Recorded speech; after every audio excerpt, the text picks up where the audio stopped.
Hi hello ಎಲ್ರಿಗೂ ನಮಸ್ಕಾರ. Welcome back to our channel. ನಾನಿವತ್ತು ಒಂದು ಸಿಂಪಲಾಗಿ ವಿಡಿಯೋ ಮಾಡಾಕ್ತಾ ಇದ್ದೀನಿ. ಇದು ನೆನ್ನೆ ರಾತ್ರಿ ನಮ್ಮ ಮನೇಲಿ ನಡೆದಂಥ ಗಲಾಟೆ. ಅಂದರೆ ನಮ್ಮ ಮನೇಲಿ ಅಂದರೆ ನಮ್ಮ ಜಗಳ ಅಲ್ಲ.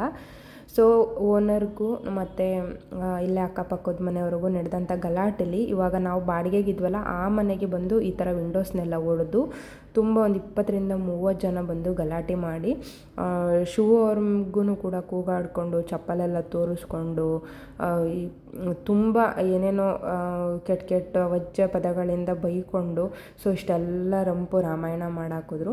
ಇದಕ್ಕೆ ಕಾರಣ ಇಷ್ಟೇ. ಆದಷ್ಟು ದಯವಿಟ್ಟು ಈ ವಿಡಿಯೋನ ಶೇರ್ ಮಾಡಿ. ಯಾರ್ಯಾರು ಬೇರೆ ರಾಜ್ಯಗಳಲ್ಲಿರ್ತಾರೆ ಆ ಹೆಣ್ಮಕ್ಳಾಗಿರ್ಬೋದು ಅಥವಾ ಆ ಮನೆಯವರಾಗಿರ್ಬೋದು ಸ್ವಲ್ಪನಾದ್ರೂ ಎಚ್ಚೆತ್ಕೋತಾರೆ. ಯಾಕಂದರೆ ನಾವು ನಮ್ಮ ರಾಜ್ಯ ಬಿಟ್ಟು ಬೇರೆ ರಾಜ್ಯಕ್ಕೆ ಹೋಗಿರ್ತೀವಿ ಅಂದರೆ ಸೇಫ್ಟಿ ಫಸ್ಟು ನೋಡಿಕೊಂಡು ಹೋಗಬೇಕಾಗುತ್ತೆ. ಈ ಥರ ಸೇಫ್ಟಿ ಇಲ್ಲ, ಅಲ್ಲಿ ನಮಗೆ ಯಾವ ಥರ ಕಾನೂನು ಹೆಲ್ಪ್ ಮಾಡುತ್ತಾ ಅಥವಾ ಅಕ್ಕಪಕ್ಕದ ಜನ ಯಾವ ಥರ ಇದ್ದಾರೆ ಅಂತ ಎಲ್ಲ ತಿಳ್ಕೊಳ್ದಲ್ಲೇ ನಾವು ಹೋದರೆ ನೋಡಿ ಇವಾಗ ಆಗಿದೆಯಲ್ಲ ಈ ಥರ ಪರಿಸ್ಥಿತಿ ಆಗುತ್ತೆ. ನಾನು ಮತ್ತು ಶಿವೋರಿಬ್ಬರೇ, ಓನರು ಮತ್ತು ಓನರ್ ಹೆಂಡ್ತಿ ಇಬ್ಬರು.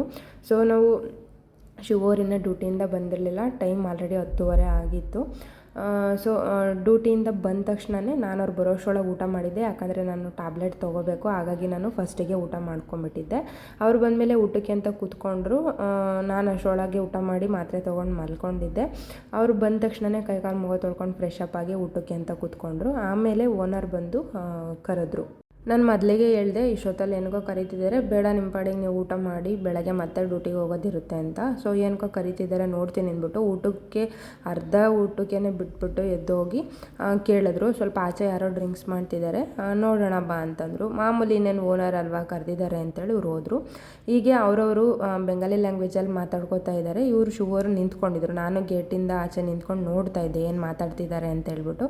ಅವರು ಬೆಂಗಾಲಿ ಲ್ಯಾಂಗ್ವೇಜಲ್ಲಿ ಹಿಂಗೆ ಮಾತಾಡ್ಕೊಂಡು ಈಗ ಮಾಮೂಲಿ ನಾವು ಜಗಳ ಆಡ್ಬೇಕಾದ್ರೆ ಮಾತಾಡ್ತೀವಲ್ಲ ಊರ ಕಡೆ ಎಲ್ಲ ಆ ಥರ ಮಾತಾಡ್ಕೋತಾಯಿದ್ರು. ಶಿವರು ನಿಂತ್ಕೊಂಡು ನೋಡ್ತಾಯಿದ್ರು. ಅಷ್ಟರೊಳಗೆ ಹಿಂದೆಗಡೆಯಿಂದ ಒಬ್ಬ ಬಂದು ಓನರ್ ಇದ್ದಾರಲ್ಲ ಅವ್ರಿಗೆ ಏನು ಹೇಳ್ತಾರೆ ಕುತ್ತಿಗೆನ ಹಿಡ್ಕೊಂಡು ಎಳೆದ್ಬಿಟ್ರು.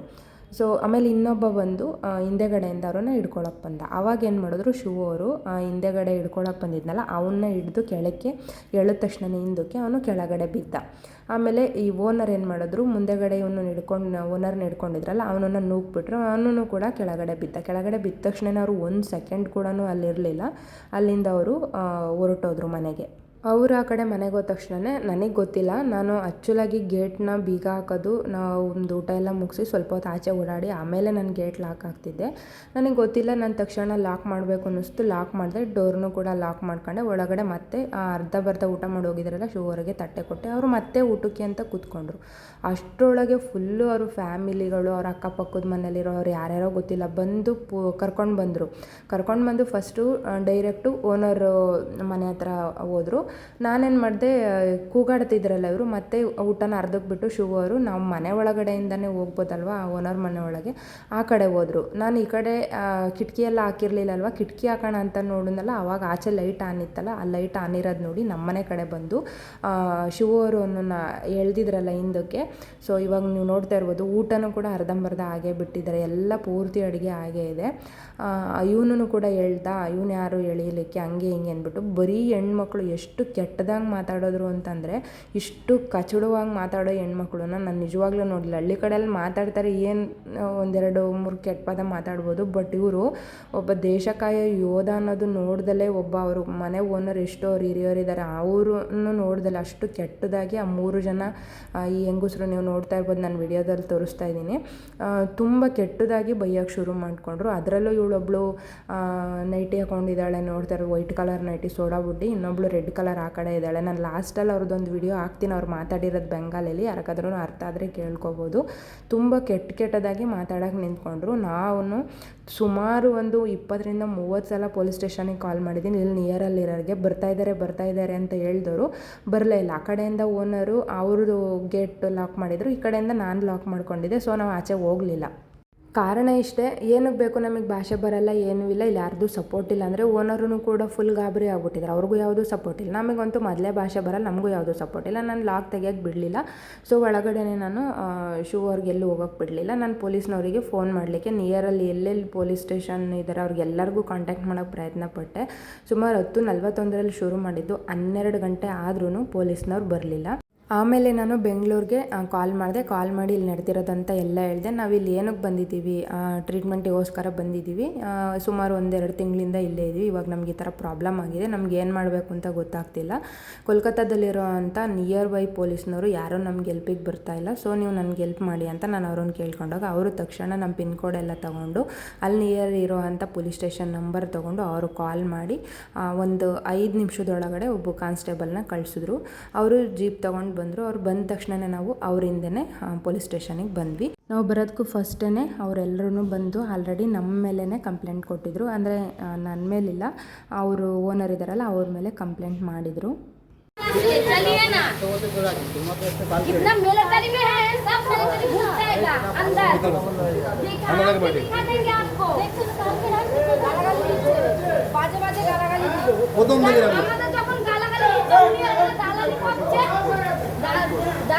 দালালিটা তো শুনছেন আপনারা, একটা মেয়েকে গালাগালি দিয়ে আসছে সেটা শুনছেন না।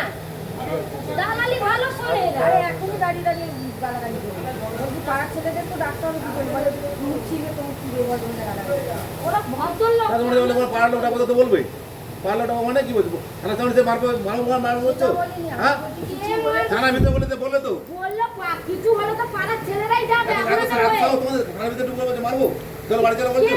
আপনারা তো কথাটা ভুল বুঝছেন, বলেন তো উনি সেটা বলেনি, উনি বলছে কিছু আপদ বিপদ হলে তো বলেন আস্তে নিচে নামে কথা বলো। তা আপনিও তো বলছেন অনেক ভাবে, আপনারা তো বলছেন হ্যাঁ থানার ভিতরে হুমকি না স্যার। ಸೊ ಕೇಳಿಸ್ಕೊಂಡ್ರಲ್ಲ ಎಷ್ಟು ಥರ ಮಾತಾಡ್ತಾರೆ ಅಂತ. ಈ ಹೆಂಗಸ್ರಲ್ಲ ಇವರು ರಾಕ್ಷಸರು ಅನ್ನಿಸ್ಬಿಡ್ತು ನನಗೆ, ಅಷ್ಟು ಕೆಟ್ಟದಾಗೆಲ್ಲ ಮಾತಾಡ್ತಾರೆ. ಆಮೇಲೆ ಪೊಲೀಸ್ನವರು ಸ್ವಲ್ಪ ನಮಗೆ ಇವ್ರು ಏನು ಕೆಲಸ ಮಾಡ್ತಾರೆ ಎಲ್ಲ ತಿಳ್ಕೊಂಡು ಸಪೋರ್ಟ್ ಮಾಡಿ ಅವರಿಗೇನೆ ಬೈದು ಇವ್ರು ಹೇಳ್ತಿರೋದೆಲ್ಲ ಸುಳ್ಳು ಅಂತ ತಿಳ್ಕೊಂಡು ನಾನು ಎಲ್ಲದನ್ನು ವಿಡಿಯೋ ಮಾಡಿಟ್ಕೊಂಡಿದ್ದೆ.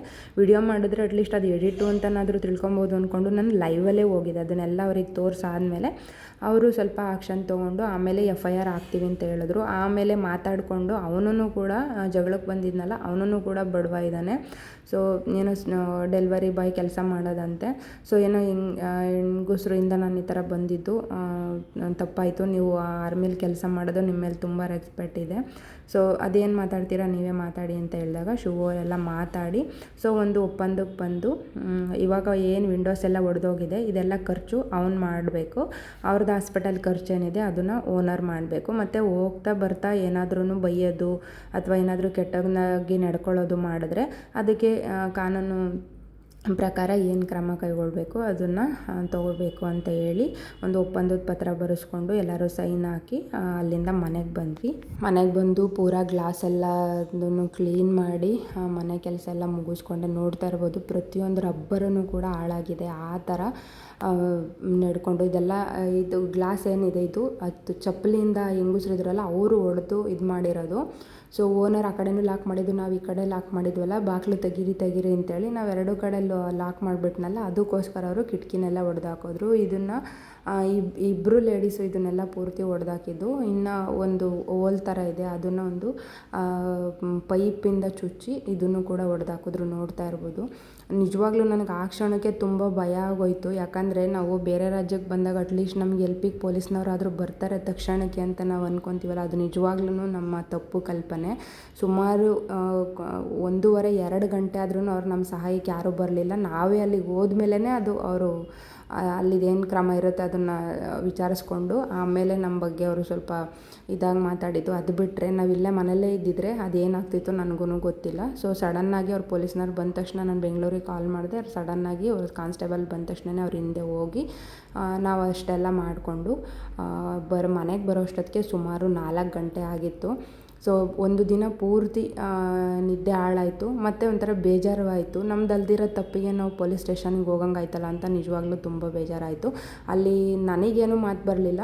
ಅದೇ ಶಿವು ಅವರು ಮತ್ತು ಓನರು ಅವ್ರ ಮಿಸ್ಸಸ್ ಅವ್ರು 3 ಜನನೂ ಹೀಗೆ ಮಾಡಿದ್ರೆ, ಯಾಕಂದರೆ ನಾನು ಸೈಲೆಂಟಾಗಿದ್ದೆ, ನನಗಂತೂ ಲ್ಯಾಂಗ್ವೇಜ್ ಬರೋಲ್ಲ, ನನಗೂ ಅದಕ್ಕೂ ಸಂಬಂಧನೇ ಇರಲಿಲ್ಲ. ಆದ್ರೂ ನಾನು ಅವ್ರ ಜೊತೆಲಿ ಹೋಗಲೇಬೇಕಿತ್ತಲ್ವ. ಸೊ ಹೋಗಿದೆ. ಸೊ ಇದೆಷ್ಟೆಲ್ಲ ಆಗೋಯಿತು ನನಗಂತೂ. ನಾನು ಹೇಳೋದು ಇಷ್ಟೇ, ಯಾರು ಬೇರೆ ಒಂದು ರಾಜ್ಯಕ್ಕೆ ಈ ಥರ ಹೋಗೋದಾದರೆ ದಯವಿಟ್ಟು ಯಾರೇ ಆಗಿರಲಿ ಹೆಣ್ಮಕ್ಳು ತುಂಬ ಎಚ್ಚರಿಕೆಯಿಂದ ಹೋಗಿ. ಎಲ್ಲ ಹೆಣ್ಮಕ್ಳನ್ನು 112 ಅನ್ನೋ ಅಪ್ಲಿಕೇಶನ್ನು, 112 ಇಂಡಿಯಾ ಅಂತ ಒಂದು ಅಪ್ಲಿಕೇಶನ್ ಬರುತ್ತೆ, ಅದನ್ನು ಡೌನ್ಲೋಡ್ ಮಾಡಿ ಇಟ್ಕೊಳ್ಳಿ. ಎಮರ್ಜೆನ್ಸಿಗೆ ತುಂಬ ಅಂದರೆ ತುಂಬ ಅದು ಹೆಲ್ಪ್ಫುಲ್ ಆಗುತ್ತೆ. ಸೊ ಆದಷ್ಟು ಈ ವಿಡಿಯೋನ ಶೇರ್ ಮಾಡಿ. ನಾನು ಯಾವುದೇ ಲೈಕ್ಗೋಸ್ಕರ ವ್ಯೂಸ್ಗೋಸ್ಕರ ಮಾಡ್ತಾಯಿಲ್ಲ. ಬೇರೆ ರಾಜ್ಯದಲ್ಲಿರುವಂಥ ನಮ್ಮ ಕರ್ನಾಟಕ ಹೆಣ್ಮಕ್ಳಾಗಿರ್ಬೋದು ಅಥವಾ ಯಾರೇ ಆಗಿರ್ಬೋದು, ಆದಷ್ಟು ಹುಷಾರಾಗಿರಿ. ನಮ್ದಲ್ದಿರೋ ಅಂಥ ಒಂದು ಮ್ಯಾಟರ್ಗೆ ತಲೆ ಹಾಕೋದಕ್ಕೂ ಮೊದಲು ತುಂಬ ಸಲ ಯೋಚನೆ ಮಾಡಿ ಗಂಡು ಮಕ್ಕಳಾಗಿರ್ಬೋದು ಯಾರೇ ಆಗಿರ್ಬೋದು ತಲೆ ಹಾಕಿ ಅಂತ ಹೇಳೋಕ್ಕೆ ಇಷ್ಟಪಡ್ತೀನಿ.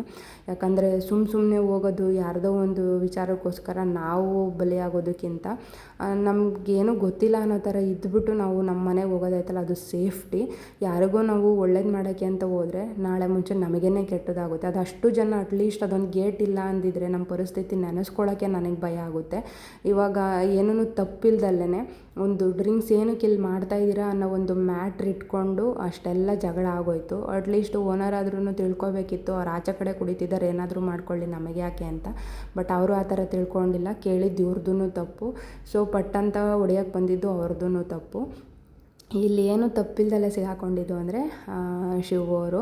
ಸೊ ಇದಿಷ್ಟೆಲ್ಲ ರಾಮಾಯಣ ಆಯಿತು. ನೆನ್ನೆಯಿಂದ ನಿಜವಾಗ್ಲೂ ನಿದ್ದೆ ಬರ್ತಾಯಿಲ್ಲ, ನನಗೆ ಕುತ್ಕೊಳ್ಳೋಕ್ಕಾಗ್ತಾಯಿಲ್ಲ ಮನೆ ಒಳಗಡೆ. ಎಷ್ಟೊತ್ತಿಗೆ ಈ ಟ್ರೀಟ್ಮೆಂಟ್ ಮುಗಿಸ್ಕೊಂಡು ಊರಿಗೆ ಹೋಗ್ತೀನಿ ಅಂತ ಅನ್ನಿಸ್ಬಿಟ್ಟಿದೆ ನನಗಂತೂ. ಅಷ್ಟು ಬೇಜಾರಾಗೋಯಿತು. ಈ ಕ್ಷಣಕ್ಕೂ ಕೂಡ ಪೂರ್ತಿ ಡೋರ್ನ ಲಾಕ್ ಮಾಡ್ಕೊಂಡೆ ಒಳಗೆ ಸೇರ್ಕೊಂಡಿದ್ದೀನಿ ನಾನು. ಈ ಕ್ಷಣಕ್ಕೆ ಅನ್ನಿಸ್ತೈತೆ ನನಗೆ ಇದಕ್ಕಿಂತ ನಮ್ಮೂರೇ ಬೆಟರ್ ಇತ್ತು. ಒಂದು 10,000 ಖರ್ಚಾದ್ರೂ ಪರವಾಗಿಲ್ಲ, ಊರಲ್ಲೇ ಟ್ರೀಟ್ಮೆಂಟ್ ತೊಗೊಂಡಿದ್ರೆ ಇನ್ನೂ ಎಷ್ಟೋ ಚೆನ್ನಾಗಿರ್ತಿದ್ದೆ. ಇಲ್ಲಿ ಬಂದು ಈ ಥರ ಎಲ್ಲ ಪ್ರಾಬ್ಲಮ್ ಆಯ್ತಲ್ಲ ಅಂತ ಈ ಕ್ಷಣಕ್ಕೂ ನನಗೆ ಪಶ್ಚಾತ್ತಾಪ, ಬೇಜಾರು ಎಲ್ಲ ಆಗ್ತಾಯಿದೆ. ಸೊ ಇದಿಷ್ಟು ನನ್ನ ಒಂದು ಸ್ಟೋರಿ ಆಗಿತ್ತು. ಸೊ ಆದಷ್ಟು ವಿಡಿಯೋನ ಶೇರ್ ಮಾಡಿ. ಎಲ್ಲ ಹೆಣ್ಮಕ್ಳು ಹುಷಾರಾಗಿರಿ. ನಮ್ದಲ್ಲದೆ ಇರೋ ಅಂಥ ಯಾವುದೇ ಮ್ಯಾಟರ್ಗೂ ದಯವಿಟ್ಟು ಯಾರೂ ತಲೆ ಹಾಕಕ್ಕೆ ಹೋಗ್ಬೇಡಿ. ಈ ಥರ ಅನಾಹುತ ಆದಾಗ ಯಾರೂ ಕೂಡ ತಕ್ಷಣಕ್ಕೆ ಸಹಾಯಕ್ಕೆ ಬರಲ್ಲ. ದಯವಿಟ್ಟು 112 ಅನ್ನೋ ಅಪ್ಲಿಕೇಶನ್ನ ಡೌನ್ಲೋಡ್ ಮಾಡಿ ಇಟ್ಕೊಂಡು ನಮ್ಮ ಸೇಫ್ಟಿನ ನಾವು ನೋಡ್ಕೊಳ್ಳೋದಿದೆಯಲ್ಲ ಅದು ಬೆಸ್ಟು. ಸೊ ಎಲ್ಲರೂ ಎಂಡವರೆಗೂ ವಿಡಿಯೋ ನೋಡಿದ್ದೀರಾ ಅಂತ ಭಾವಿಸ್ತೀನಿ. ರಾತ್ರಿ ಪೂರ ಎಷ್ಟೋ ಜನ ನಂಗೆ ಮೆಸೇಜ್ ಹಾಕಿದ್ದೀರಾ, ಬೆಳಗ್ಗೆನೂ ಮೆಸೇಜ್ ಹಾಕಿದ್ದೀರಾ ಏನಾಯಿತು ಅಂತ. ಈಗೇನೂ ಪ್ರಾಬ್ಲಮ್ ಇಲ್ಲ. ಓನರ್ ಮೇಲೆ ಅವ್ರ ಮೇಲೆ ಕಂಪ್ಲೇಂಟ್ ಆಗಿತ್ತು, ಅಲ್ಲಲ್ಲೇ ಅದನ್ನು ಇತ್ಯರ್ಥ ಮಾಡ್ಕೊಂಡು ಬಂದರು. ಆಮೇಲೆ ಶುಗರು ಕೂಡ ತಿಳಿಸಿ ಹೇಳಿದ್ರು, ನಾನು ಯಾರಿಗೂ ಹೊಡೆದಿಲ್ಲ, ಹಿಡ್ಕೊಂಡು ಜಸ್ಟ್ ಹಿಂದೆ ಹೇಳ್ದೆ ಅವ್ರನ್ನೇ ಹೊಡಿತಾ ಇದ್ದೀರಾ ಅಂತ ಅಷ್ಟೇ ಅಂತ. ಸೊ ಅದು ಸ್ಟೇಷನಲ್ಲೇ ಎಲ್ಲ ತೀರ್ಮಾನ ಆಗಿ ಸೇಫ್ಟಿಯಾಗಿ ಮನೆಗೆ ಬಂದ್ವಿ.